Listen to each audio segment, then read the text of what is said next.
क्या श्राप सच में होते हैं या ये सिर्फ इंसानी डर और कहानियों की उपज है? इतिहास गवाह है कि कई बार ऐसी घटनाएं हुई हैं जिन्हें लोग श्राप से जोड़ते हैं। कुछ राजवंश खत्म हो गए, कुछ शहर उजड़ गए, कुछ मंदिर अधूरे रह गए।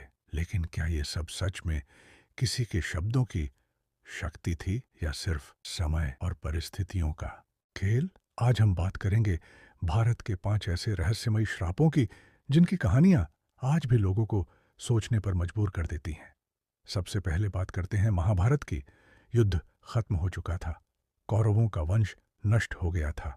गांधारी, जिसने अपने पति के प्रेम में जीवन भर अपनी आंखों पर पट्टी बांध रखी थी, जब उसने अपने 100 पुत्रों को मृत देखा तो उसका हृदय क्रोध और शोक से भर गया। उसने श्री कृष्ण को श्राप दिया कि जिस प्रकार मेरा वंश समाप्त हुआ है, उसी प्रकार तुम्हारा यदुवंश भी नष्ट होगा। कहा जाता है कि 36 वर्षों बाद यदुवंश आपसी संघर्ष में समाप्त हो गया। क्या यह सिर्फ एक संयोग था या एक मां के दुख की ऊर्जा? अब चलते हैं राजस्थान के कुलधरा गांव की ओर। 1825 में एक रात अचानक पूरा गांव खाली हो गया। कहते हैं कि एक अत्याचारी दीवान की नजर गांव की एक लड़की पर थी। गांव वालों ने इज्जत बचाने के लिए रातों रात गांव छोड़ दिया। जाते समय उन्होंने श्राप दिया कि यह गांव कभी दोबारा नहीं बसेगा। आज भी कुलधरा वीरान है। लोग कहते हैं कि वहां अजीब आवाजें सुनाई देती हैं, लेकिन क्या यह सच है या सुनसान जगहों का मनोवैज्ञानिक प्रभाव?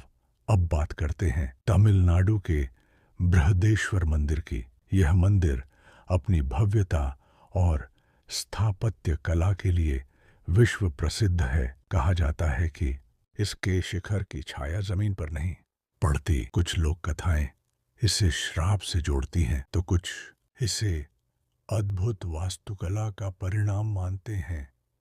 विज्ञान कहता है कि यह संरचना और कोणों की गणना का कमाल है, लेकिन जब लोग इसे देखते हैं तो रहस्य का एहसास जरूर होता है। अब आते हैं ओडिशा के कोणार्क सूर्य मंदिर पर। यह मंदिर आज भी अधूरा माना जाता है। लोक कथाओं में कहा जाता है कि इसके निर्माण के दौरान एक बालक ने आत्म बलिदान दिया और मंदिर को श्राप मिला कि यह कभी पूर्ण नहीं होगा। इतिहासकार इसे आक्रमणों और समय की मार बताते हैं, लेकिन कहानियां आज भी जिंदा हैं और हर कहानी के साथ रहस्य और गहरा हो जाता है। अब बात करते हैं ताजमहल की। कहा जाता है कि शाहजहां ने इसे बनवाने के बाद कारीगरों के हाथ कटवा दिए ताकि ऐसी इमारत फिर कभी न बन सके। इतिहासकार इस कहानी को प्रमाणित नहीं मानते,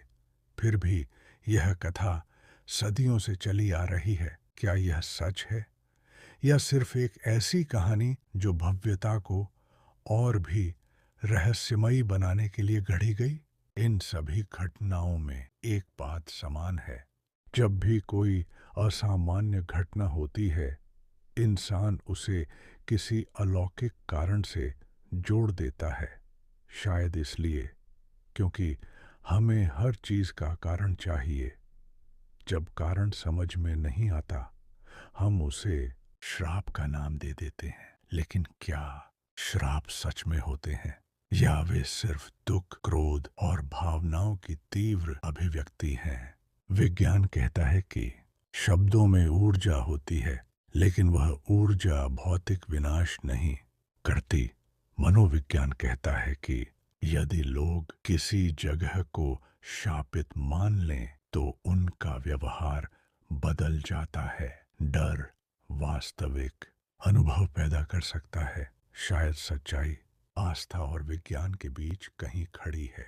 अब सवाल आपसे है, क्या आप श्राप पर विश्वास करते हैं या आपको लगता है कि यह सब समय और परिस्थितियों का खेल है? कमेंट में जरूर बताइए। अगर आपको ऐसे रहस्यमयी और